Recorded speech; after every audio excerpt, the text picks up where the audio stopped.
সময় এক সবুজ বনে এক দুষ্টু বানর বাস করত।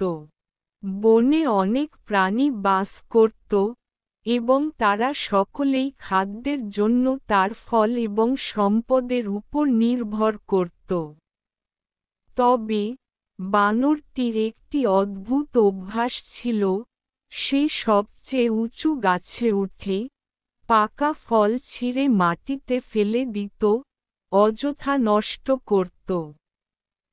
দিনের পর দিন বনের প্রাণীরা খাদ্যের তীব্র অভাবের মুখোমুখি হতে শুরু করে। হরিণ খাওয়ার জন্য পর্যাপ্ত ফল খুঁজে পেত না, পাখিরা বেরি সংগ্রহ করতে লড়াই করত, এমনকি কাঠবিড়ালিরাও শীতের জন্য বাদাম সংরক্ষণ করতে পারত না। বানরটি অবশ্য তাতে পাত্তা দিত না।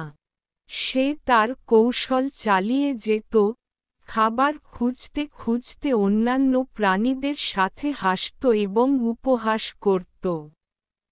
একদিন প্রাণীরা সিদ্ধান্ত নিল যে যথেষ্ট হয়েছে। তারা বানরকে শিক্ষা দেওয়ার পরিকল্পনা নিয়ে আলোচনা করার জন্য বড় বটগাছের নিচে জড়ো হয়েছিল।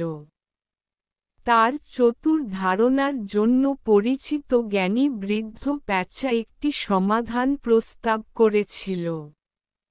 আমাদের বানরকে খাবারের মূল্য বুঝতে সাহায্য করা উচিত, প্যাঁচা পরামর্শ দিল।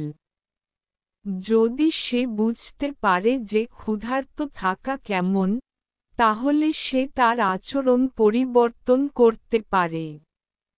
পশুরা রাজি হল। পরের দিন সকালে বানর ঘুম থেকে উঠে দেখল বন অস্বাভাবিকভাবে শান্ত।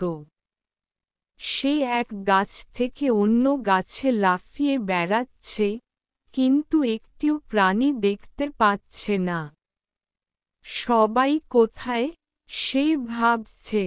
কৌতূহলী হয়ে সে মৃদু হাসির শব্দ অনুসরণ করে দেখতে পেল যে সমস্ত প্রাণী ফল এবং বাদামের একটি বিশাল স্তূপের কাছে জড়ো হয়েছে।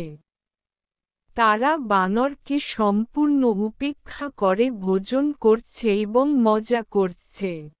পরিত্যক্ত এবং ক্ষুধার্ত বোধ করে বানর তাদের কাছে গেল। কেন কেউ আমাকে আমন্ত্রণ জানায়নি?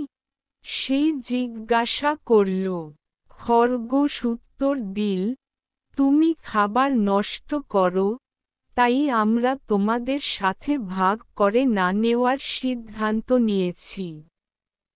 যদি তুমি খাবারের মূল্য দিতে না পারো, তাহলে তুমি খাবার খাওয়ার যোগ্য নও। বানরটি অবাক হয়ে গেল। প্রথমবারের মতো সে বুঝতে পারল যে তার কর্মকাণ্ড অন্যদের উপর কিভাবে প্রভাব ফেলেছে। সে লজ্জিত বোধ করল এবং ক্ষমা চাইল। আমি আমার আচরণের জন্য দুঃখিত। আমি প্রতিশ্রুতি দিচ্ছি যে আমি আর খাবার নষ্ট করব না। বুদ্ধিমান প্যাঁচা মাথা নাড়িয়ে বলল, আমরা তোমাকে আরও একটি সুযোগ দেব, কিন্তু মনে রেখো, খাবার মূল্যবান। এটি নষ্ট করা সবার ক্ষতি করে, নিজের সহ। সেই দিন থেকে বানরটি তার পথ পরিবর্তন করে। সে খাবার নষ্ট করা বন্ধ করে দেয় এবং এমনকি অন্যান্য প্রাণীদের ফল সংগ্রহ করতেও সাহায্য করতে শুরু করে। বন আবার শান্ত হয়ে ওঠে এবং সমস্ত প্রাণী একসাথে সুখে বসবাস করতে থাকে।